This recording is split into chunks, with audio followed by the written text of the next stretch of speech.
बिस्मिल्लाहिर्रहमानिर्रहीम। अस्सलामुअलैकुम। आज मैं बयान करूंगा ज़हूर दज्जाल से क़यामत तक। हज़रत नवास बिन समआन रज़ी अल्लाह ताला अन्हो बयान करते हैं कि रसूल अल्लाह सल्लल्लाहु अलैहि वसल्लम ने दज्जाल का जिक्र किया। आप सल्लल्लाहु अलैहि वसल्लम ने बताया कि अगर मेरी मौजूदगी में उसका खुरूज हुआ तो मैं तुम्हारी जानिब से भी उस पर दलील के साथ गालिब आ जाऊंगा, और अगर उसका खुरूज मेरी अदम मौजूदगी में हुआ तो हर शख्स अपनी जानिब से उसके साथ मुकाबला करे, और हर मुसलमान के लिए अल्लाह ताला मेरा खलीफा होगा।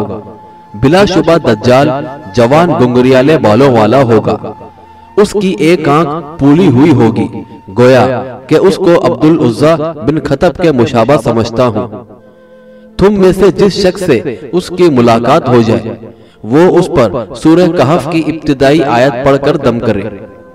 एक और रिवायत में है वो उस पर सूरह कहफ की इब्तिदाई आयत तिलावत करे, इसलिए कि इन आयत के सबब तुम्हें इसके फितने से बचाव हासिल होगा।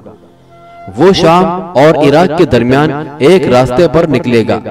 वो दाएं बाएं फसाद बर्पा करेगा। ए अल्लाह के बंदो, तुमने साबित कदम रहना होगा। नवास रजी अल्लाह ताला अन्हो ने फरमाया, हमने दरियाफ्त किया, ए अल्लाह के रसूल, वो जमीन पर कितना अरसा ठहरेगा? आप सल्लल्लाहु अलैहि वसल्लम ने जवाब दिया, 40 दिन। एक दिन एक साल के बराबर, और एक दिन एक महीने के बराबर, और एक दिन एक जुमा के बराबर, और बकिया दिन तुम्हारे दिनों के बराबर होंगे। हमने दरियाफ्त किया, ए अल्लाह के रसूल, वो दिन जो साल के बराबर होगा, क्या हमें इसमें एक दिन की नमाजें किफायत करेगी?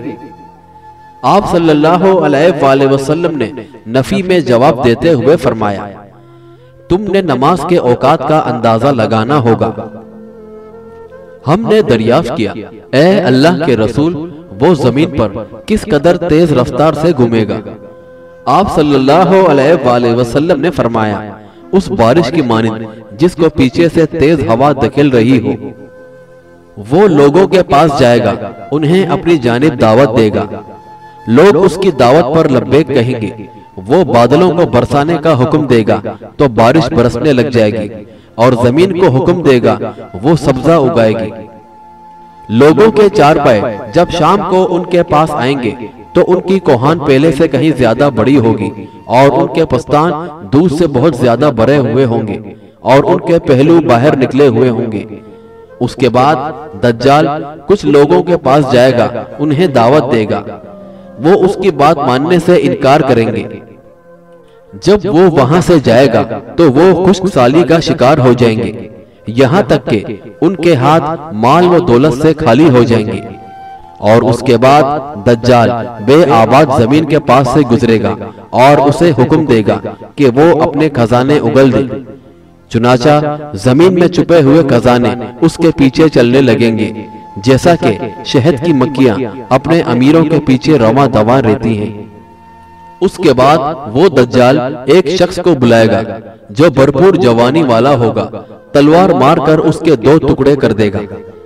दोनों टुकड़ों के दरमियान फासला तीर मारने की जगह से निशाने तक के बराबर होगा। दज्जाल फिर उसे मिलाएगा। वो उसकी जानिब मुस्कुराता हुआ टहलता हुआ आएगा।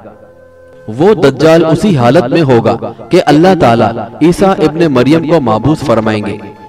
वो दमश्क शहर के मशरिकी जानिब सफेद मीनार के करीब उतरेंगे। उन्होंने गहरे रंग की दो चादरें ज़ेब-तन की होंगी, और दोनों हाथ दो फरिश्तों के पैरों पर रखे होंगे। नीचे सर करते वक्त उसके सर से पानी के कतरात गिरेंगे, और सर बुलंद करते वक्त मोतियों के मानिंद कतरात लड़कते हुए दिखाई देंगे।